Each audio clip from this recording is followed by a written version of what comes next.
A black hole, once we all agree that they exist, we can ask other questions.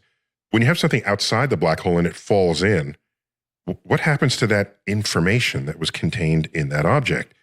Is it gone forever, and is that okay? Because information theory was a whole branch of science, shall I call it science, that was rising up at around the same time, and entropy became a buzzword among many. So what was the bet, and how was it ultimately resolved? So the bet was between Stephen Hawking and me on one side, John Preskill on the other side. It was over whether or not information does get lost in black holes. So why would a universe that lets stars collapse into abyssal pits insist on preserving every last whisper of what fell in? Start with a picture that defies intuition. A black hole is not perfectly black. It glows, not with the theatrical flare of a supernova, but with a faint warmth set by gravity itself. From that warmth, we learn something even stranger. The more a black hole swallows, the bigger its surface gets, and the more information it seems to hold. Not in its volume, but on its horizon, its boundary. If that sounds upside down, it is. The universe, at its most extreme, files things on the outside. That outside bookkeeping sets the stage for a conflict. On the one hand, quantum mechanics says information is never destroyed. If you knew everything about a system and you let it evolve, you could, in principle, reverse the film and get back exactly what you started with.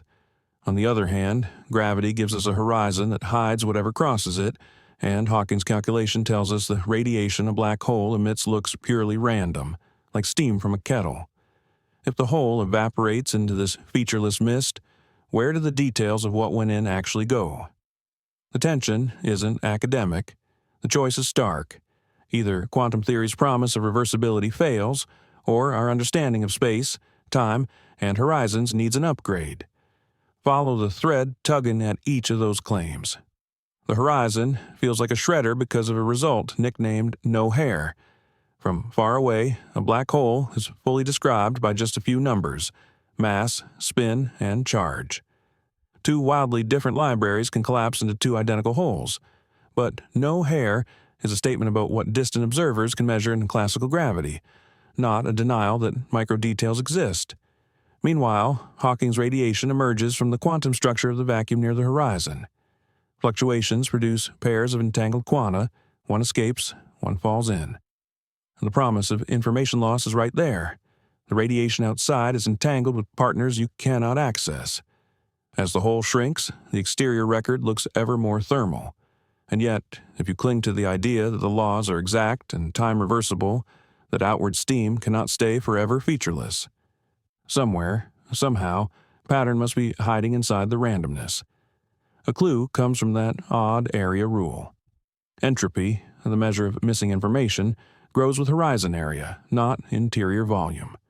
That's the heartbeat of holography, the idea that a complete description of a region can live on a lower dimensional boundary.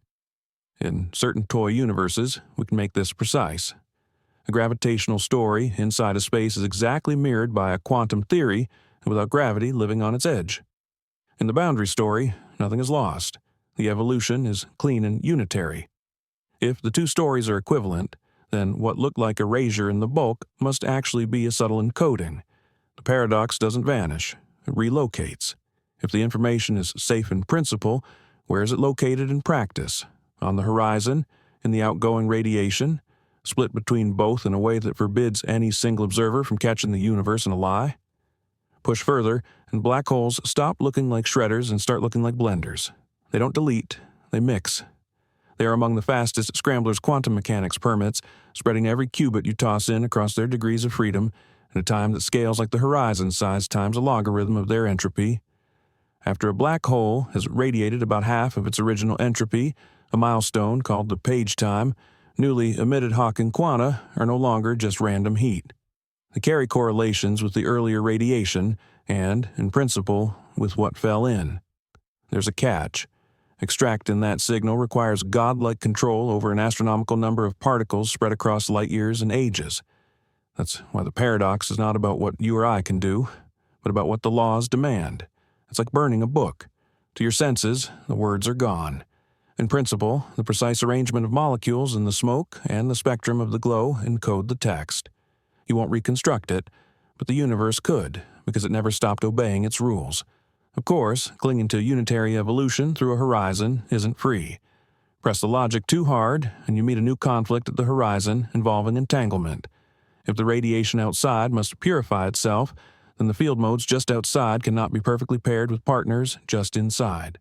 Some argued this implies a brutal firewall at the horizon, contradicting the equivalence principle that says a falling astronaut should glide smoothly through. That suggested we were missing a piece. Over the past few years, that missing piece began to take shape in calculations that mix quantum theory with the pliable geometry of gravity. When you compute the entropy of the Hawking radiation using these tools, new contributions appear, quantum extremal surfaces and so-called islands tucked inside the black hole that count as part of the radiation's record. The resulting curve rises at first, then turns over and falls, exactly as it should if information is ultimately released. It's a ledger that balances. Alongside this, there may be gravitational memory imprinted at infinity, the so-called soft hair carried by the subtlest ripples of space-time, which could store imprints, though whether it provides a complete channel remains an open question. That cascade of ideas reframes the original worry. The paradox was never really about whether nature has a paper shredder at the end of gravity's rainbow. It was about whether different pillars of physics can be made to speak the same language. Holography tells us the grammar exists. Fast scrambling explains why information that seems lost is only hidden in correlations so elaborate they might as well be magic.